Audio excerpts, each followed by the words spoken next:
Assalamualaikum warahmatullahi wabarakatuh.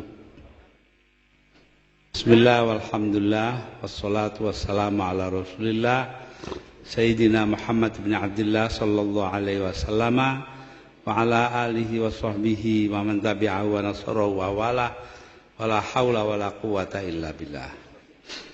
Ulama'an al-kiram, khususan Al-Mukarram Kiai Zaki Ubaid, Al-Mukarram Kiai Abdul Mannan, Al-Mukarram Kiai Soleh, Sohibil Bait, para pejabat pemerintahan khususnya Bapak Sekda yang mewakili Bupati, semua tenaga pengajar, mahasiswa dari universitas yang kita resmikan ini, hadirin wal hadirat. Saya datang ke sini baru kemarin, ada pondok ngalah. Ini saingannya pondoknya almarhum Kiai Hamid Kajoran Magelang yang namanya Pondok Pesantren Bodo. Sampai sekarang masih ada di bawah putra beliau Gus Bako Arifin. Para pemuka masyarakat, para hadirin dan hadirat, khususnya para mahasiswa, mahasiswi. Alhamdulillah pada pagi ini saya kemari menyaksikan dengan mata kepala sendiri, menyaksikan tok lo yang tidak lihat.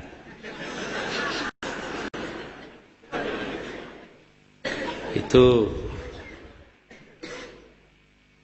dulu pondok yang kelihatannya kecil di bawah pimpinan Kiai Soleh, lambat laun berkembang dan sekarang menjadi sebuah universitas. Saya kebagian dulu ke sini, sekarang ke sini lagi menyaksikan berdirinya atau berkembangnya sebuah STAIN, Sekolah Tinggi Ilmu Agama Negeri, Islam Negeri, menjadi sebuah universitas.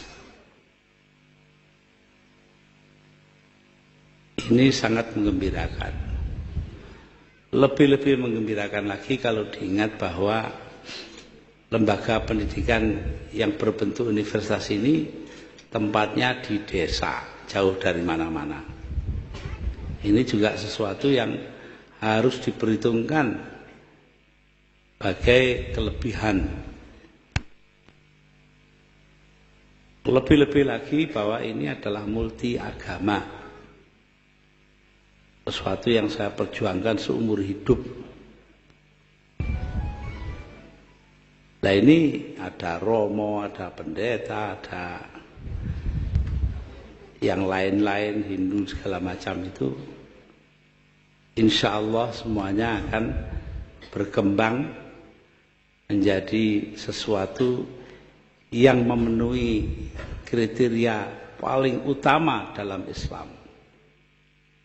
Anfa'un nas, khairun nas anfa'uhum linnas. Sebaik-baik manusia itu yang bermanfaat untuk orang lain.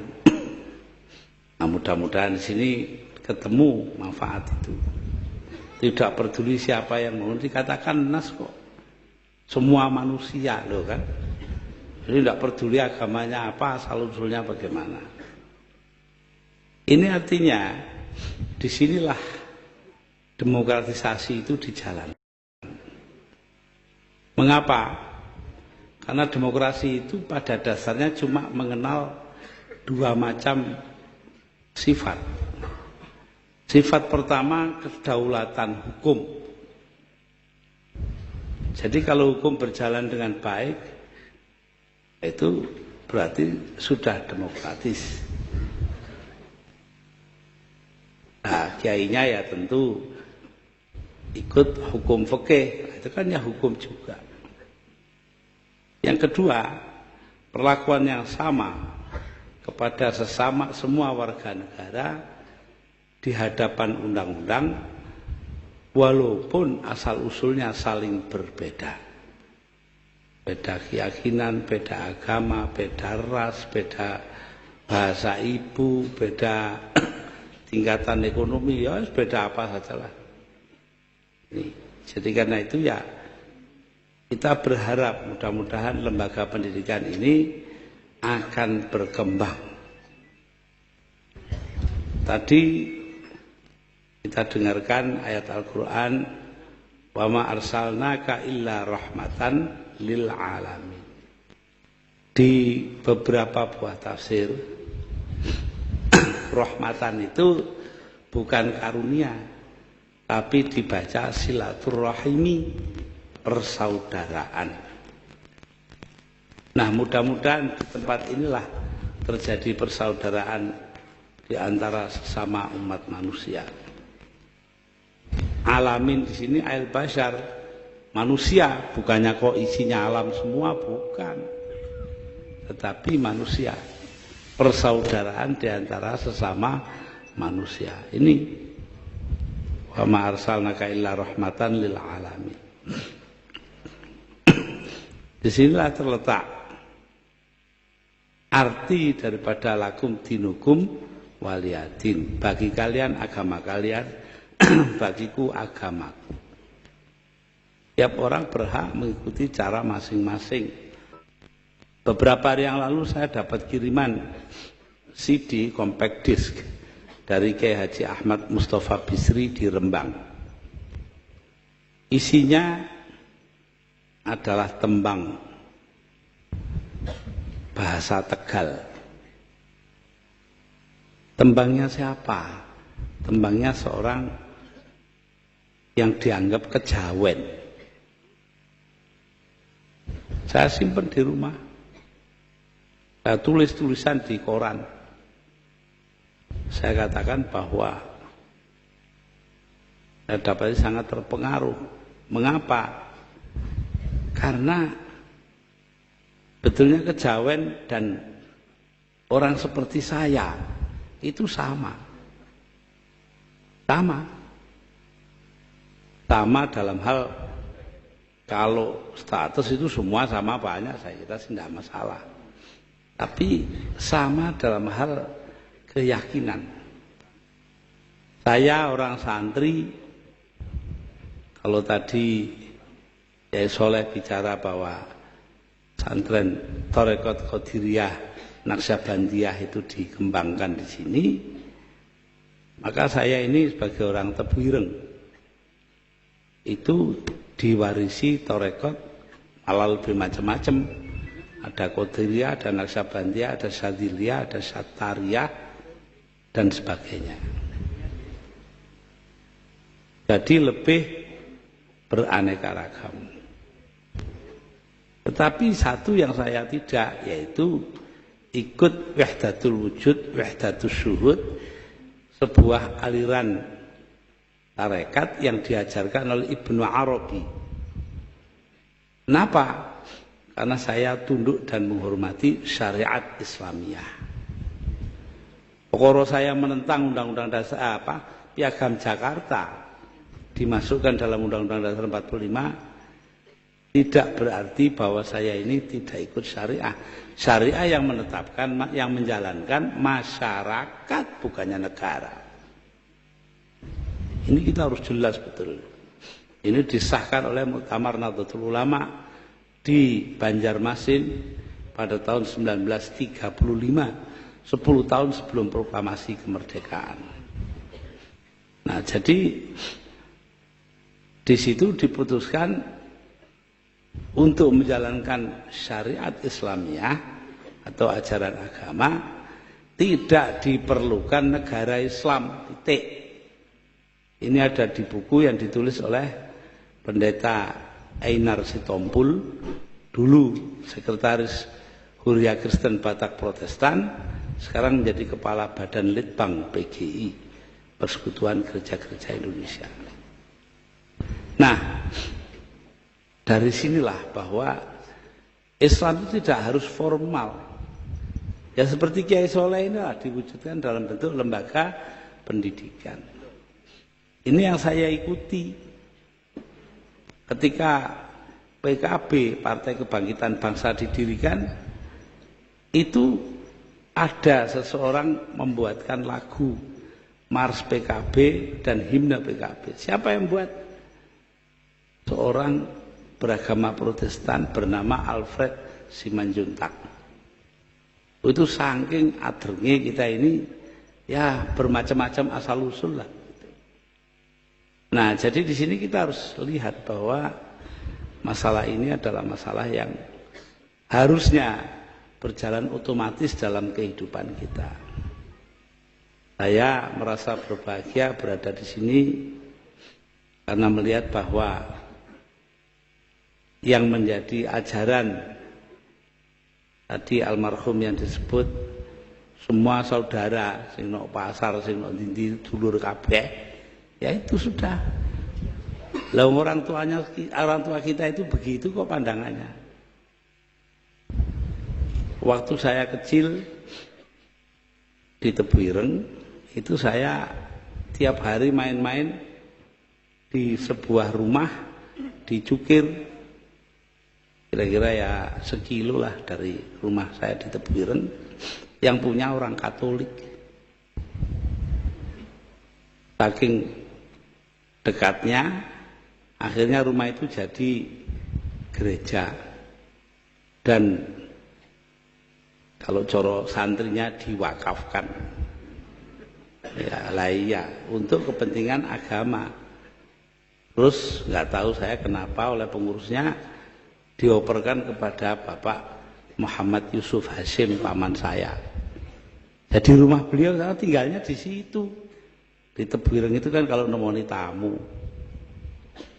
Nah, jadi di sini kita melihat bahwa ini sudah lama ada di kalangan kita, tidak ada masalah apa-apa. Karena itu kalau sekarang ada yang meributkan Islam dan Islam, saya terus terang saja bingung juga. Ada pesantren ngalah, itu kan bahasa Jawa toh. Pondok-pondok dulu itu bahasa lokal, enggak ada namanya pesantren ngene ngono itu ya. Pesantren Tebuireng, pondoknya Yai Manan, pondok Singosari, sampai sekarang saya tidak tahu nama bahasa Arabnya. Iya. Oh, tahu-tahu setelah tahun 50-an itu loh. Pondok Bahrul Ulum, pondok Mambaul Ma'arif, pondok Mambaul Huda. Saya jadi bingung lah, kok cara Arab kabeh ini rek. Ya, ini artinya formalisasi. Kesenangan untuk resmi dari kalangan kaum muslimin. Ini muncul karena apa? Karena kuatnya budaya Arab. Bukan karena agama, ini soal budaya saja. Sama dengan dulu bahasa Jawa, sekarang pakai bahasa Indonesia, kan begitu tuh. Saya ingat dongengnya paman saya. Putranya ada di sini dengan saya. Pak Abdul Karim Hashim, adiknya ya saya, numpak oplet. Di depannya ada orang bawa kurungan burung, tahun 30-an lah itu. Lalu beliau pikir mau nanya, ini burung apa ini? Ini. Opo apa? Ini apa ketemu, tapi burung itu loh apa bahasa Indonesia. Akhirnya kalah karo wong Cina sandinge muni, ini peksi apa? Nah itu. Jadi karena itu kita melihat bahwa soal begini-begini kan soal anu saja, soal apa? Budaya saja. Beda memang budayanya. Ayah saya senangannya teori-teori kemasyarakatan dan kenegaraan Islam. Takonono Imam Syafi'i, Imam Hanafi soal beginian warak jawabnya. Adiknya Abdul Khalik Hashim senengannya tauhid. Buat sampai mencret takon tauhid dia jawab. Tapi adiknya Pak Abdul Karim Hashim itu senengannya adab, sastra Arab. Ya enggak apa-apa, memang bisanya cuma itu. Artinya yang Arab itu, sastra Inggris ya tangan kadung tuwek. Lah ya. Tapi tanya itu. Di rumahnya beliau itu ada Hamas atau Abi Tamam. Itu yang menunjukkan kesenangan beliau kepada sastra Arab. Sastra itu sangat kaya dan sinis. Nabi Wadhubiani penyairnya mengatakan dia dikuyok-kuyok terus oleh para politisi. Akhirnya dia mengatakan, walasta bimustabiqin akhon la talumuhu la syu'athin ayyur rijali muadzabu. Kau bukan orang pertama yang menyakiti saudaranya. Loh itu loh. Politisi senengannya lah ngono.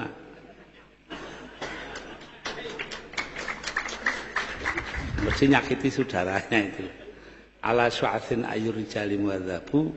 Kalau dipikir secara mendalam, memang adakah orang yang sopan? Nah itu. Saking sinisnya itu. Tapi saya lebih senang kepada sajaknya Torofa ibn Abad syairnya itu.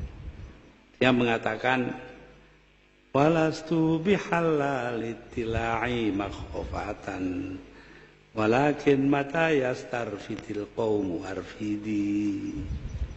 Aku bukan orang yang sembunyi di balik gentong karena ketakutan. Gentong itu tempatnya di depan rumah apa di belakang ya?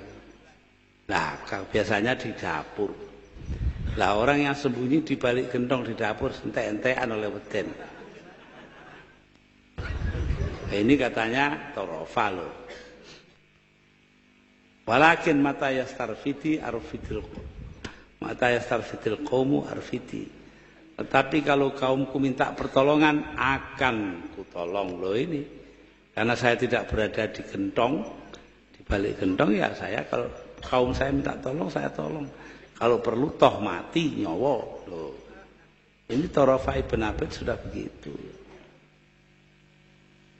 Nah itu ya itu pegangan saya dari dulu sampai sekarang. Tidak yang seperti Nabi Wadhubiani yang sinis tadi itu. Nah, dasar daripada sikap terbuka yang tidak mencurigai orang lain, tidak penuh kebencian kepada orang lain, itu adalah keterbukaan. Karena itulah saya kepada teman-teman agama lain itu ya terbuka saja. Alhamdulillah hari ini kita lihat keterbukaan itu punya punya dayanya sendiri. Orang lain yang beragama Hindu dan sebagainya mengajar ke sini ini kan jauh. Saya kan tadi sudah bilang tempatnya desa gitu loh. Itu mau naik kendaraan datang kemari. Ini apa yang mendorongnya? Karena ada rasa kecintaan di antara sesama umat manusia. Itu yang penting. Lah dari mana ini? Timbulnya dari sifat kebangsaan kita. Kita ini bangsa yang ditakdirkan Allah hidup bersama-sama walaupun berbeda-beda. Istilahnya pluralitas budaya. Banyak sekali majmu'atus tsaqafat, majmu'iyatus tsaqafat, berbilang budaya. Inilah yang membuat bangsa kita bangsa besar. Katanya Bung Karno meminjam Ernst Renan, seorang filosof Prancis. Perbedaan itu, la différence est raison d'être d'une nation. Perbedaan itu adalah alasan berdirinya sebuah bangsa. Loh, alasan kita jadi bangsa yang satu, bangsa Indonesia itu kan karena perbedaan. Wong situ. Bukan karena apa-apa. Wong maknani bahasa saja beda-beda kok. Ada orang naik sepur kayak baru zaman dulu dari Gubeng Surabaya, kamar mandinya penuh orang, jadi dia tidak bisa buang air kecil. Di Kertosono takut dia kalau ditinggal kereta, tapi sudah sampai di Madiun tidak kuat, dia turun. Begitu kereta berhenti dia turun, lari ke belakang, belakangnya kereta api, dia jongkok, kencing di antara dua rel itu. Ada pegawai stasiun datang, Pak, ambil nunjuk WC jauh itu. Kalau kencing yang jauh sana, kita kan paham itu, ya di WC gitu kan. Tapi orang itu lain pahamnya, masa dari Surabaya ke Madiun kurang jauh. Loh, kok kadar jauh aja loh, kok bisa berbeda penafsirannya itu. Padahal barangnya sama atau yang diomongkan, tapi lain beda ya. Berbeda-beda penafsiran. Inilah yang terjadi. Saya tidak masuk politik lah, soal PKB itu kan juga beda pengertian saja. Ya, walaupun beda pengertian ya harus ada persamaan apa itu pemahaman. Jadi karena itu kalau kita melihat kepada agama kita itu isinya perbedaan tok. Inna khalaqnakum min dzakari wa untha wa ja'alnakum syu'uban wa qabaila lita'arafu. Inna akramakum 'indallahi atqakum. Sesungguhnya telah kuciptakan kalian menjadi perempuan, lelaki dan perempuan. Ja'alnakum, dan kujadikan kalian berbangsa-bangsa dan suku bangsa agar saling mengenal. Loh itu loh. Usulannya disuruhnya itu saling mengenal kok. Artinya buka universitas seperti ini kan. Inna akramakum indallahi atqakum. Urusan kamu di surga nanti itu atau di akhirat itu urusannya ketakwaan kamu kepada Allah, tidak ada urusannya dengan soal-soal lain. Nah, jadi di sini kita kalau pondok apa itu namanya ngalah ini punya perguruan tinggi macam-macam begitu, ya itu tidak lain mengamalkan apa katanya Al-Quran. Tidak kok ngawur, tidak ada dasarnya. Pokoknya diruya ini nggak tahu saya. Jangan ada ya ini saya sudah bilang inna khalaqna wa ma arsalnaka illa rahmatan lil alamin. Mungkin itu tok. Mungkin juga tambah yang ini, ya saya tidak tahu. Itu urusan dialah. Nanti itu sama dengan soal keuangan. Toh. Saya juga tidak boleh ikut mikir. Katanya dokter, sampai tahun 2000 tidak boleh mikirkan uang. Oh, gitu. Ya wis kawan. Nah, para hadirin dan hadirat, atas dasar inilah kita membuat lembaga pendidikan yang sekarang masih terasa unik, menyendiri. Tapi saya yakin dalam jangka panjang akan menjadi sesuatu yang biasa, akan menjadi apa yang dilakukan oleh kebanyakan orang di Indonesia. Kiai sendiri sudah begitu ulama itu. Yang tidak boleh di kalangan ulama itu kan sebetulnya pecah toh. Pecah saja, ya, pecah saja, tidak bisa lain lagi. Tafarruk, pecah. Dan tidak boleh itu. Kalau berbeda-beda monggo. Wa'tasimu bihablillahi jami'an wala tafarraqu, katanya Quran. Berpeganglah kalian ke tali Allah dan jangan terpecah belah. Beda boleh, yang nggak boleh itu pecah. Karena itu tadi saya ke sini, saya mampir di Mbak Yu saya. Siapa Mbak Yu saya? Suson. Mbak Yu saya Suson itu ibunya Saifullah Yusuf. Boleh ribut tapi ya seduluran harus tetap. Seduluran harus tetap. Tapi perkara nanti bagaimana tuh itu nanti ada permintaan dari Pak Hasyim Muzadi untuk ketemu saya. Saya bilang, itu aja pakai minta. Dilihat saya ada di kantor, datang. Saya ini lantai 1, dia lantai 5. Selesai. Tapi kalau saya suruh ngakoni sebagai ketua, ya nanti dulu. Loh. Jadi belum tentu hubungan baik itu harus merubah pendirian kita. Nah, bagi saya NU ini haruslah jujur, itu aja yang paling pokok. Ya, itu. Nah, kalau warganya saja harus gitu, apalagi pimpinannya kan begitu tuh. Nah, ini. Ya, karena itulah saya terus terang saja kita harus memelihara persaudaraan dan menjaga pluralitas. Dan di sini perguruan tinggi dan saya yakin juga Pondok Ngalah itu sudah melakukan sesuatu yang benar. Bahwa ini dibuat tanpa bantuan siapa-siapa, itu harus kita hargai sekali. Saya ini di mana-mana ketemu selalu mengeluhnya orang itu, pemerintah tidak bantu. Lah padahal mestinya tidak dibantu pemerintah kok jadi, itu kan harus bangga. Tidak kuali. Tanya Kiai Zaki Ubed itu. Jadi loh pondoknya di tengah kota. Gaya pondok tengah kota itu paling susah di dunia itu. Saya rasakan sendiri. Nah, jadi karena itu ya kita melihat bahwa apa yang dirintis di sini adalah sesuatu yang sangat berharga. Nah, tugas kita ini kalau dipikir betul ya, adalah tugas untuk menjadikan manusia ini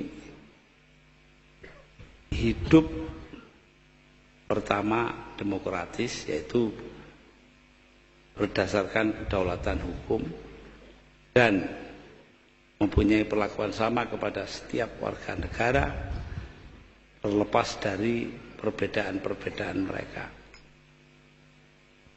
Yang kedua, menciptakan keadilan dan kemakmuran sekaligus. Adil tok ndak pakai makmur negara komunis. Makmur tok ndak pakai keadilan negara kapitalis. Lah Indonesia ini ma baina wa baina. Nah itu ya begini ya ndak begitu. Tapi separuh-separuh lah. Nah, ya dulu ini bapak-bapak yang beragama lain perlu saya ceritakan bahwa saya dulu itu kalau pidato wong beling ya lalu bilang Indonesia ini bukan negara teokratis, negara Islam, juga bukan negara sekuler karena agama punya peranan. Jadi bukan sekuler, bukan teokratis, artinya Indonesia ini negara yang bukan-bukan. Nah ini ya walau mau belingkon pidato salah sing ngakon. Nah, para hadirin hadirat, ini saja yang sebetulnya menjadi inti kita. Keadilan, kemakmuran, demokrasi.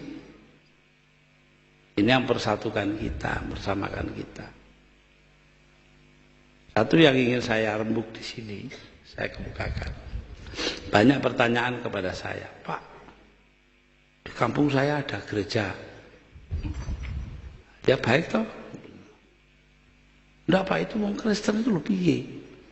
Cuma 30 orang saja, 40 orang saja bikin gereja. Nanti ada lagi bikin gereja lagi. Saya bilang, lah inilah bedanya Islam dan Kristen. Orang Islam itu sing Muhammadiyah, sing Syiah, sing Sunni, sing NU, sembarang kali itu bisa duduk di masjid yang sama, sholat dengan imam yang sama, gitu loh. Karena liturginya itu tidak beda satu sama lain. Paling yang beda ya cuma khutbahnya. Gitu.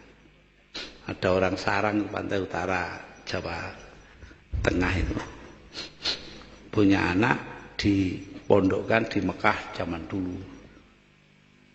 Dia juragan perahu.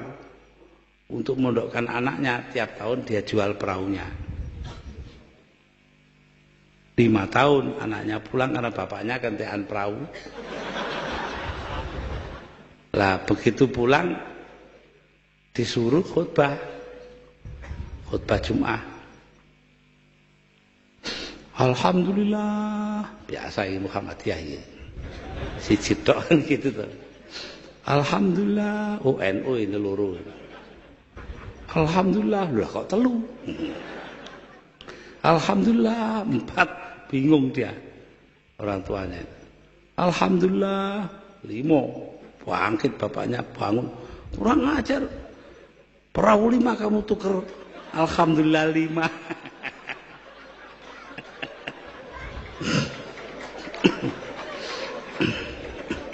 Tapi pada dasarnya ya walaupun bagaimana orang khutbah itu ya segitu-gitu itu. Sampai dibujui saja tidak tahu kok. Mergo khutbah cara Arab yang dibujui wong Jawa. Jadi ada khotib orang Arab biasanya jual minyak wangi di kampung, hari Jumat di daulat suruh jadi khotib. Nah, dia khutbah itu. Al-Jawi ya'kul khannas. Orang Jawa makan ular. Sing siji ngerti. Wong Jawa ini lungguh depannya khotib itu terus jenggelek gini lho. Lah apa muni ini? Jare si khotib iku khotib palsu ini katanya.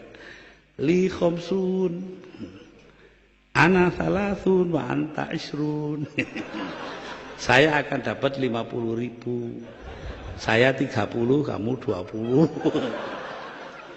Terus yang jamaah tadi itu ngerti cara Arab, radhiyallahu anhu.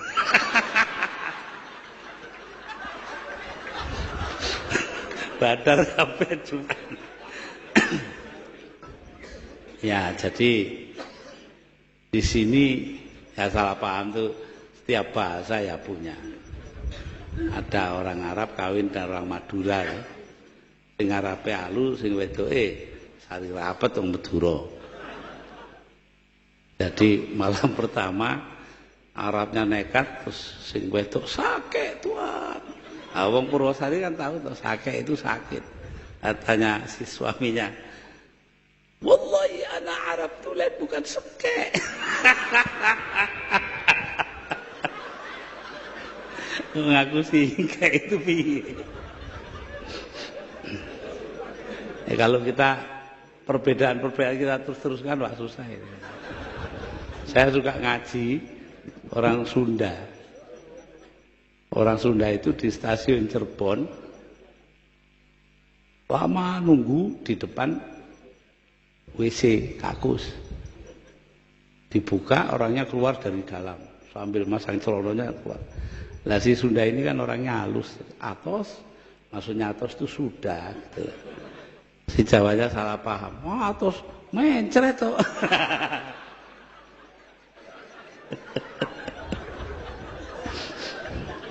Maaf Romo, saya ini modalnya orang ngaji keliling ya gini. Harus cerita yang lucu-lucu, kalau enggak orang lari. Dan harus begini. Enggak boleh obrak-obrak itu tuh. Itu bukan mubalik, itu mantan dan ramil. Wah, ada yang begitu. Mantan dan ramil suruh khutbah. Ya ayyuhan nas, ittaqullah haqqa tuqatih wa la tamutunna illa wa antum muslimun. Wahai manusia, bertakwalah kalian kepada Tuhan kalian. Awas kalau tidak. Pakai awas baru. Lah itu baru khutbahnya sana itu. Ya. Jadi begitulah para hadirin hadirat. Ini mestinya serius jadi guyon ini. Saya minta maaf pada Kiai Soleh ini. Ya saya rasa itulah yang perlu saya kemukakan, bahwa saya sangat bergembira berada di Pondok Ngalah dengan universitasnya yang tumbuh berdasarkan asas kekeluargaan. yang tidak beda-bedakan orang. Ya, ini sebetulnya ya pondok itu begitu. Di mana-mana dulu pondok tidak beda-bedakan orang. Wah, anaknya yai gede ya tempiling udah. Iya. Saya waktu kecil itu pernah yang tukang lampu itu namanya Mbah Saleh, akhirnya jadi Surya NU, sekarang udah mati di Nganjuk. Nah, satu hari saya dengan teman saya, kamu ajak Mbah Soleh itu. Diajak entah nggak tahu diajak beli apa. Saya ke dalam ngambil lapnya lampu itu kan. Tak karu-karuan ambune, tak celup banyu, saya lempar ke tengah masjid. Padahal sana orang tidur juga jejer-jejer gitu loh. Sebentar roto sak masjid kena kafe. Lah itu. Jadi persamaan sampai kepada gangguan saja ya sama.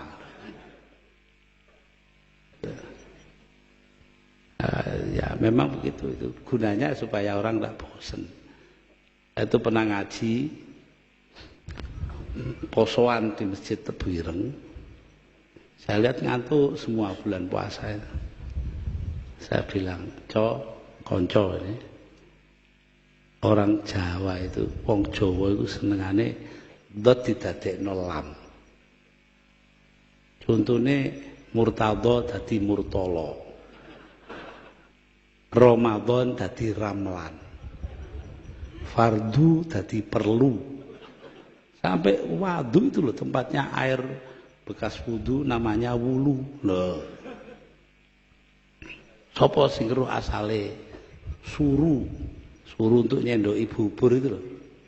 Semua mikir sudu, ludu, rudu, wah sembarang kali terus. Sudah 5 menit diam saja saya. Piye kata, suru asalnya ya godong-gedang. Mana ada suru dari plastik kan tidak ada. Ya inilah, wong pondok itu harus gitu ini Rawo. Ya, terpaksa.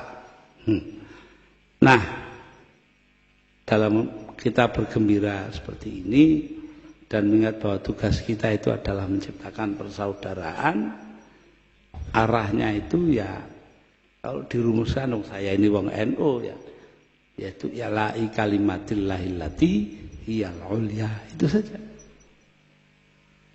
Tujuan kita itu meninggikan nama Allah yang sudah agung lah itu. Kalau ada yang punya tujuan lain untuk kemuliaan diri sendiri itu ya tidak begitu tepat lah. Tapi justru kalau kita ini bekerja untuk Allah semata-mata seperti yang dilakukan Kiai Soleh dengan perguruan tinggi dan pondoknya, itu pertama akan diterima dengan baik oleh Allah, kedua membawa kenikmatan bagi warga masyarakat umumnya, dan yang ketiga memajukan Indonesia, tanah air kita. Itu aja. Di situ aja. Lah gedung, lah ini, lah itu semua kan hanya sarana saja. Saya nggak tahu rektornya di sini siapa. Saya bisa ceritakan suatu waktu saya ini diundang orasi ilmiah di sebuah perguruan tinggi di sana, daerah Tapal Kuda sana di Keraksan. Lalu ya biasa karena mau ceramah saya duduk di antara hadirin. Tahu-tahu ada di pintu berdiri yang tukang kecerek itu loh, dok gitu itu. Wah itu dua di pintu, dok. Semua diam. Hadirin silakan berdiri. Bapak Muhammad Rektor akan memasuki ruangan. Ya ngono iku. Ngertine cek ngono diapakno maneh. Mudah-mudahan di sini jangan dibilang Bapak Muhammad Rektor.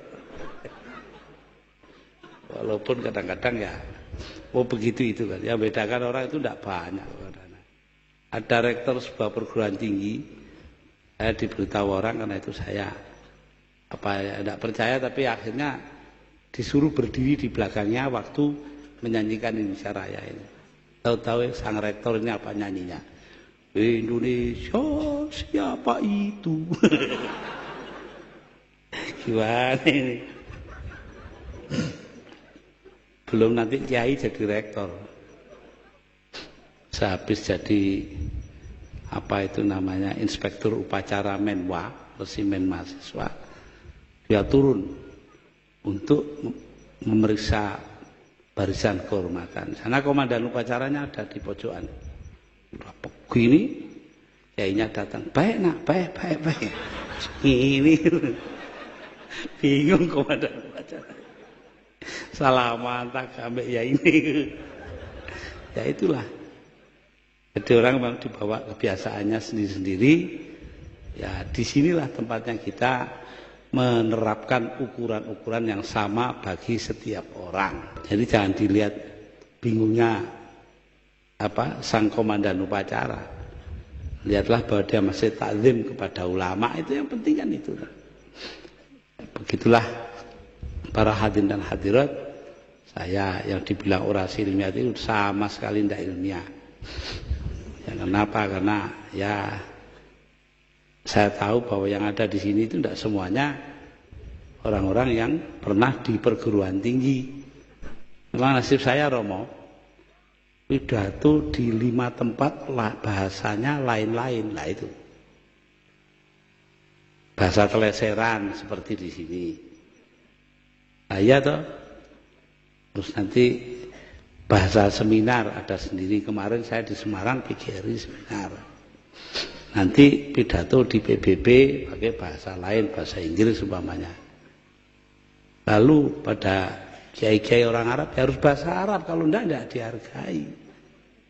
Ya, walaupun saya pernah bilang kepada Raja Fahad waktu jadi presiden, itu Saudi Arabia, Baginda jangan percaya kepada bahasa Arabnya jamaah haji Indonesia. Loh kenapa? Mereka pakai bahasa Arab kuno yang ada di kitab-kitab lama, sedangkan Anda sudah pakai bahasa Arab modern. Oh ya, contohnya apa? Seorang kiai, ya, syekh dari Indonesia pergi haji, habis taruh barang-barangnya dengan pembantunya dia keluar. Di sampingnya asrama itu jalan satu jurusan. Nah, karena dia dari depan, dia baca. Ya, jadi di sana itu no entry, tidak boleh masuk. Bahasa Arabnya ditulis mamnu'ud dukhul, tidak boleh masuk dari depan. Boleh dari sana satu jurusan. Kata kiainya ini kepada pembantunya karena dia tidak ngerti bahasa Arab sekarang. Orang sini. Kenapa? Karena dukhul itu kalau di kitab-kitab lama itu hubungan seksual suami dan istri. Dari situ kok mamnu dukhul dilarang dukhul. Orang sini keterlaluan. Loh, kenapa? Masa begitu kok di jalan?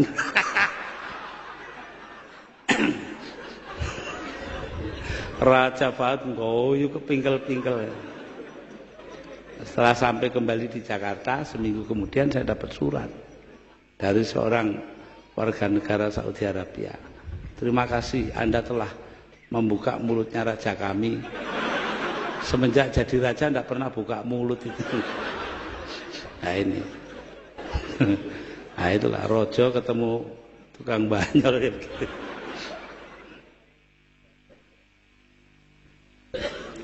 Nah, karena di hadapan Romo saya tidak tahan, terpaksa menceritakan yang ini belakangan ini sebagai penutup. Beberapa bulan sebelum wafatnya, Sri Paus datang ke New York di Amerika Serikat. Sore-sore dia naik mobil di pinggir kota, kan sepi. Dia bilang kepada supir, "Pir, berhenti. Anda pindah ke belakang, saya ingin belajar nyetir." Umurnya 24 tahun. Jalan aja setengah mati, nyetir 2 menit masuk Solokan. Polisi datang ngomong, urusi semuanya beres, ya tidak kecelakaan, pelan aja. Dia telepon tuh polisi itu pada komandannya. Dan saya ini lagi ngurusi orang penting kecelakaan. Siapa? Presiden? Bukan. Wakil presiden? Bukan. Menteri? Bukan. Senator? Bukan. Gubernur? Bukan. Wali kota? Bukan. Siapa? Nggak tahu. Supirnya saja Paus. sing diurusi kita malah supir sing nok mburi. Ya ini saya tidak tahan di hadapan pastor ya saya terpaksa. Demikianlah para hadirin, kalau diterus-teruskan tambah tidak karu-karuan. Nanti ngambrak enggak. Karuan yang lebih baik berhenti di jalan. Nah, terakhir saya usulkan ini teleseran. Itu untuk menjadi pedoman kita kata-kata seorang penyair Arab. Waladatka ummuka ya ibna Adam bakiya wan nasu haulaka yadhakuna surura faj'al li nafsika an takuna idza bakau fi yaumi mautika dhahikam mazrura. Ibumu melahirkan engkau wahai anak Adam, ketika itu engkau menangis.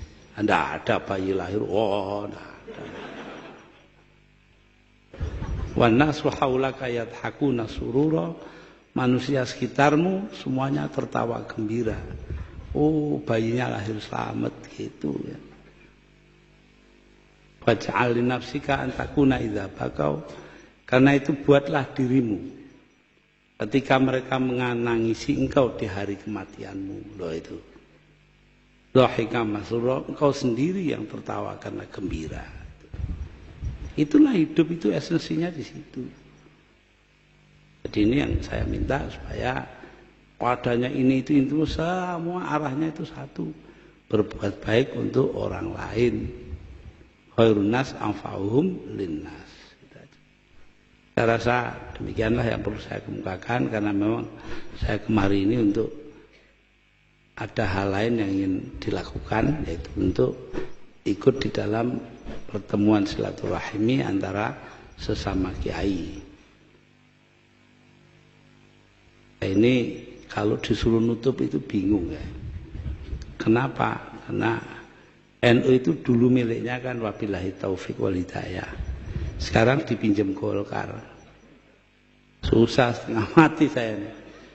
Ahmad Abdul Hamid almarhum dari Kendal itu mencarikan gantinya, wallahul muwaffiq ila aqwamit thoriq. Sekarang di mana-mana wong NU begitu. Tapi saya ini cengkal, saya tidak mau gitu ya. Tambah ya lah wis. Wabillahi taufiq wal hidayah waridho wal inayah. Wassalamualaikum warahmatullahi wabarakatuh.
ilahi